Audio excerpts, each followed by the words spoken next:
இதயகினி TV நேயர்கள் அனைவருக்கும் இதயகினி விஜயன் வணக்கம். ஜனவரி 2025 மாத இதனுடைய இதயகினி பத்திரிகையில் இடம்பெற்ற கேள்விகள், அதாவது கேள்விக்கும் பதிலும் சரி, இது பெருவாரியான வாசகர்களால் வரவேற்கப்படக்கூடியது, வரவேற்கின்றனர். இது இன்றைக்கி வரைக்கும் இதழ் தொடங்கியதிலிருந்து இன்று வரையும் இது எந்த வகையிலையும் ஒரு வீரியம் குறையாமல், அந்த வலிமை குறையாமல் தொடர்ந்து வந்துக்கிட்டு இருக்குங்கிறதுக்கு ஜனவரி மாத இதழும் ஒரு உதாரணம். அந்த கேள்விகள், முக்கியமான கேள்விகளை இதில் நான் சொல்கிறேன். அதாவது காசிமேடு சுந்தர் நாகர்கோயிலேருந்து கேட்குறார், எடப்பாடி விஜய் அண்ணாமலை கூட்டணி உங்களுக்கு ஏற்புடையதா அப்படி கேட்குறாரு. அதுக்கு நான் பதில் சொல்லியிருக்கேன். திமுகவை எதிர்கொள்ள வலிமையான கூட்டணி தேவை, அது யாருடன் இருந்தாலும் ஏற்புடையதே, அதாவது யாருடன் இருந்தாலும் வரவேற்க வேண்டும். இந்த முறையாவது, அதாவது 2026 தேர்தலில் எதிர்க்கட்சிகள் ஈகோ பார்க்காமல், அதாவது நான் பெரியவனா அவன் பெரியவனா அப்படிங்கிறதெல்லாம் இல்லாமல் ஈகோ பார்க்காம இறங்கி பணிந்து வேலை செய்ய வேண்டும். அப்படி பண்ணால் தான் 2026 திமுக ஆட்சி அப்புறப்படுத்த முடியுங்கிற கருத்தில் அந்த பதிலை சொல்லியிருக்கேன். அடுத்த கேள்வி, இந்த விடியல் ஆட்சியில், அதாவது திமுக ஆட்சியில் மழை வெள்ளத்தில் பாதிக்கப்பட்டவர்களுக்கு நிவாரணம் சரியாக தரப்படவில்லை என்று மக்கள் போராடுகிறார்கள். திமுக ஆட்சியில் கட்டிய பாலம் ஆற்று வெள்ளத்தில் அடித்து செல்லப்பட்டது. இப்படி இருக்க எடப்பாடியை மட்டும் நீங்கள் வசைபாடுகிறீர்களே ஏன் அப்படின்னு ஒரு வாசகர் கொட்டில்பாடு மரிய ஜார்ஜ் குளச்சல் பகுதியிலேருந்து கேட்குறார். அதுக்கு நான் பதில் சொல்லியிருக்கேன். எனக்கென்ன எடப்பாடியை வசைபாட ஆசையா? ஏன் விமர்சிக்கிறேன் என்று காரண காரியங்களை நான் சொல்வதை கவனிக்க வேண்டாமா?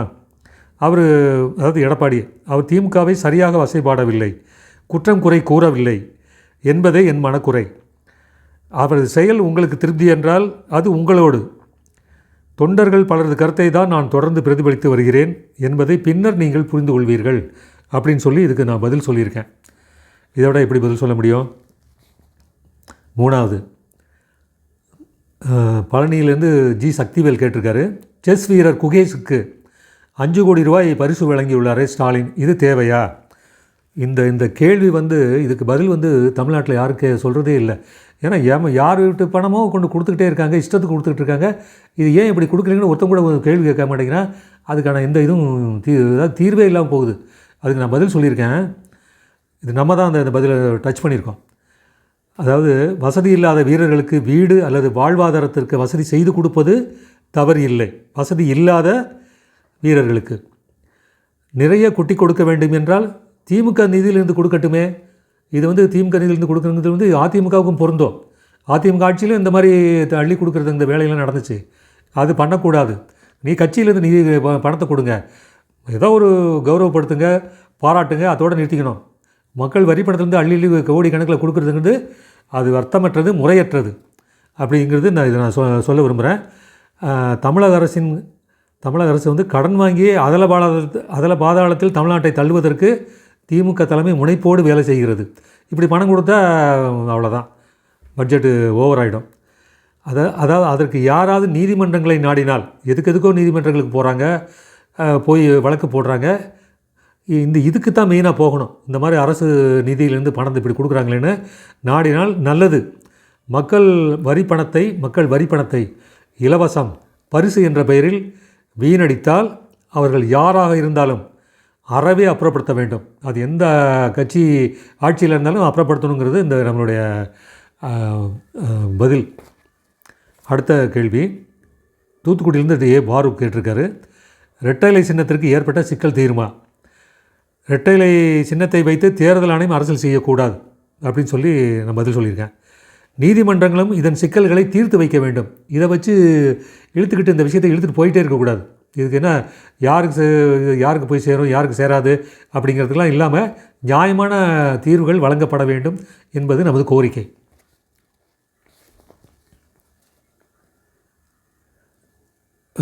அதே பழனியிலேருந்து தீனதயாளன் கேட்குறார், மத்திய அரசு முன்பு தனக்கு வழங்கிய பத்மஸ்ரீ பட்டத்தை வாங்க எம்ஜிஆர் ஏன் மறுத்து விட்டார்? இப்படி ஒரு கதை நடுவில் வந்திருக்கு. அந்த மாதிரி ஒன்று நடக்கவே இல்லை அப்படின்னு சொல்லியிருக்கேன். அந்த மாதிரி ஒரு விஷயம் நடக்கலை, அதுக்கான தேவையும் இல்லை, எம்ஜிஆருக்கு அந்த தேவையும் இல்லை, மறுக்கிறதுக்கான தேவையும் இல்லை அப்படின்னு சொல்லியிருக்கேன்.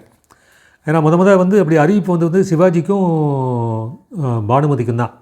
அதுக்கப்புறம் என்ன எம்ஜிஆர் திமுக கட்சியில் இருக்கிறதுனால, திமுக ஆதரவாளர் இருக்கிறதுனால, அவர் மத்திய அரசை எதிர்த்து போராட்டங்கள் நடத்தின காரணத்தினால அவருக்கு பத்மஸ்ரீ பட்டம் வழங்கப்படவில்லை. அதுதான் நிஜ காரணம். அதாவது தஞ்சை மாவட்டத்தில் பசுபதி கோயில், அதாவது பாபநாசம் பக்கத்தில் இருக்கிற பசுபதி கோயிலேருந்து டி.கே. சங்கர் ஒரு கேள்வி கேட்டிருக்காரு. ரஜினிகாந்த் சொன்னதை வச்சு, ரஜினிகாந்த் கட்சி தொடங்கி இருந்தால் பாதி சொத்துக்களை இழந்திருப்பேன் என்று சொன்னது பற்றி அப்படின்னு சொல்லி கேள்வி வந்திருக்கு. அதாவது ஜானகியம்மா நூற்றாண்டுக்கு அவர் ஒரு வாழ்த்து சொல்லி பாராட்டி சொன்னப்போ இந்த விஷயத்தை சுட்டி காட்டியிருக்காரு ரஜினிகாந்த். கட்சி தொடங்கியதான் நான் சொத்துக்களை இழந்திருப்பேன்னு. நான் பதிலுக்கு சொல்லியிருக்கேன், யாருடைய சொத்துக்களை அப்படி சொல்லி நான் கேட்டிருக்கேன். அடுத்தது குணசேகரன் புவனகிரியிலிருந்து, அம்பேத்கர் பிரச்சனை ஆசிரியர் பார்வையில் அப்படிங்கிற மாதிரி கேள்வி கேட்டிருக்கு. அதுக்கு நான் சொல்லியிருக்கேன், அவரது சிலைகள் கூண்டுக்குள் அடைபட்டது போல் அவரது கொள்கைகளும் லட்சியங்களும் கூண்டுக்குள் அடைபட்டு விடுமோ என்று சந்தேகிக்கப்பட வேண்டியிருக்கிறது. இதற்கு சரியான தீர்வு என்ன இதில் இருக்குன்னா, டாக்டர் ஹண்டே எம்ஜிஆர் ஆட்சியில் அமைச்சராக இருந்த, சுகாதாரத்துறை அமைச்சராக இருந்த பெரியவர், 98 வயது நிரம்பியவர். அவருடைய அண்டையை பற்றி 2 நூல்கள் வெளியிட்டிருக்கார். அந்த 2 நூல்களிலும் அது அம்பேத்கரை பற்றி அவ்வளவு சிறப்பாக எழுதியிருக்காரு. அவர் என்னென்ன நியாயங்களெல்லாம் சொல்லியிருக்காரோ அந்த நியாயங்களை பூரா வருஷப்படுத்தியிருக்காரு திரு ஹண்டே அவர்கள். அந்த நூலை அனைவரும் படிக்க வேண்டும். அது படித்தா அவரை பற்றி கட்சி நடத்துகிறவங்க, அவரை பற்றி ஓஹோன்னு கொண்டாடுறவங்களுக்கெல்லாம் அந்த அவருடைய நூல்கள் ஒரு பதிலாக இருக்கும், ஒரு தீர்வாக இருக்கும். பழனியிலேருந்து எஸ் உலகநாதன் அவர் கேட்டிருக்கார், திமுக தொண்டன் போராடியதால் அந்த காரணத்தினால்தான் உதயநிதிக்கு துணை முதல்வர் பதவி கிடைத்தது அப்படின்னு சொல்லி திமுக அமைச்சர் ரகுபதி கூறியிருப்பது பற்றி. இதை ரகுபதி அதிமுகலேருந்து திமுக போனவர். அவர் இப்படி திமுக தொண்டர் போராடி உதயநிதிக்கு அந்த பதவி கிடச்சி தான், துணை முதல்வர் பதவி கிடச்சி தான். அதுக்கு நான் பதில் சொல்லியிருக்கேன், பாவம் ரகுபதி, அந்த திமுக தொண்டர் துர்கா ஸ்டாலினாக இருப்பாரோ அப்படின்னு சொல்லி நான் கேட்டிருக்கேன். இதுதான். அப்புறம் ஈரோட்லேருந்து பிரபாகரன் கேள்வி கேட்டிருக்காரு, தமிழக வெற்றி கழகம் கொள்கை மாற்றுங்கள் என்கிறார் சீமான். அதாவது விஜய் நடத்திக்கிட்டு இருக்கிற அந்த கட்சி கொள்கை, வெற்றி கழகத்தினுடைய, தமிழக வெற்றி கழகத்தினுடைய கொள்கையை மாற்றுங்கள் அப்படின்னு சொல்லி சீமான் சொல்கிறாரு. அதுக்கு நான் பதில் சொல்லியிருக்கேன், நல்ல கேள்விதான். ஆனால் சீமானிடம் என்ன கொள்கை இருக்கிறது, சீமானிடம் கொள்கை இருக்கிறதா அப்படிங்கிறது கேட்டிருக்கேன். அடுத்த கேள்வி பழனியிலேருந்து ரவி. அதாவது கேள்வி நடிகை கஸ்தூரியை மட்டும் விரைவாக கைது செய்த தமிழக காவல்துறை இந்து மதத்தை விமர்சித்த இசைவாணியை ஏன் கைது செய்யவில்லை அப்படின்னு சொல்லி ஒரு கேள்வி கேட்டிருக்கார். அதுக்கு நான் பதில் சொல்லியிருக்கேன், இப்படியெல்லாம் கேள்வி கேட்ட உங்களையும் பதிலளிக்கும் என்னையும் உள்ளே தூக்கி வைத்து விடுவார்கள். அதாவது என்றால் சிறைவாசம், ஏன் என்றால் வனவாசம் என்பது திமுக அரசுக்கே பொருந்தும். இதை கருணாநிதி சொன்ன விஷயம் இப்போ அவங்களே அதை கண்டினியூ பண்ணுறாங்க, அவங்களே இதை பண்ணிக்கிட்டு இருக்காங்கங்கிறதுக்கு இந்த பதில் ஒரு உதாரணம். அப்புறம் கர்நாடகா கோலார் தங்கவையிலேருந்து, கேஜிஎஃப்லேருந்து மூரா பாலாஜிங்கிறவர் கேட்டிருக்காரு, தர்ம யுத்தம் நடத்திய ஓபிஎஸ், அதாவது ஓ பன்னீர்செல்வம் இனி அதிமுக இணைந்து செயல்பட வாய்ப்பு உள்ளதா? அதுக்கு நான் பதில் சொல்லியிருக்கேன், 2026 தேர்தல் நெருங்குவதற்கு முன்பே இதற்கான விடை தெளிவாகும். வாய்ப்பு இல்லாத அரசியல் என்று எதுவுமே இல்லை. அதாவது அரசியலில் எது வேணாலும் நடக்கலாம் அப்படிங்கிறதுக்கு இந்த பதில்.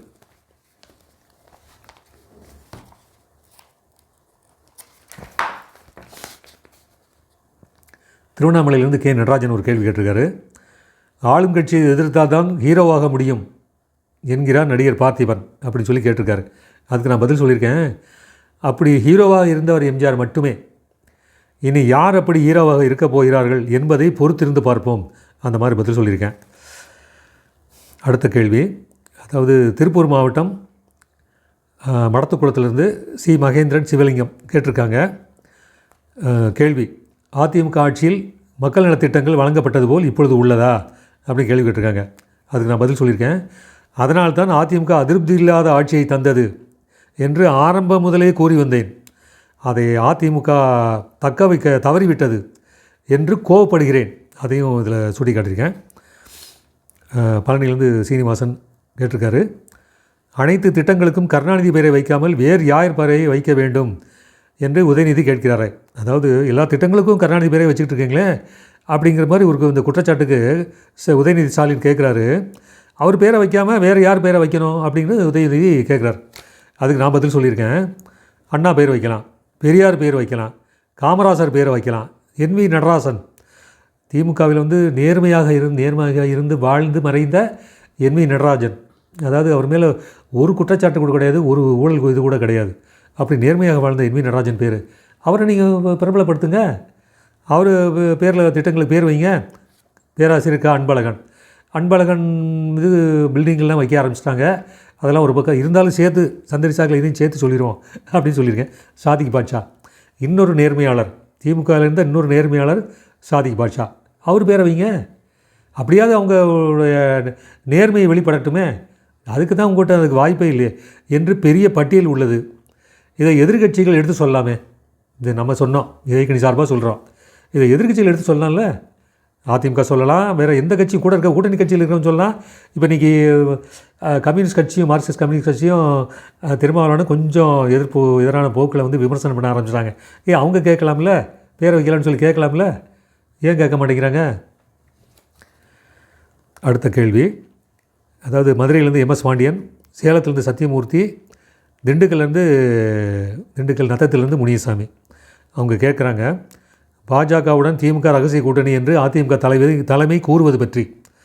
அதாவது பாஜகவுடன் திமுக வந்து ரகசிய கூட்டணி வச்சுருக்குதுன்னு சொல்லி அதிமுக சொல்லுது.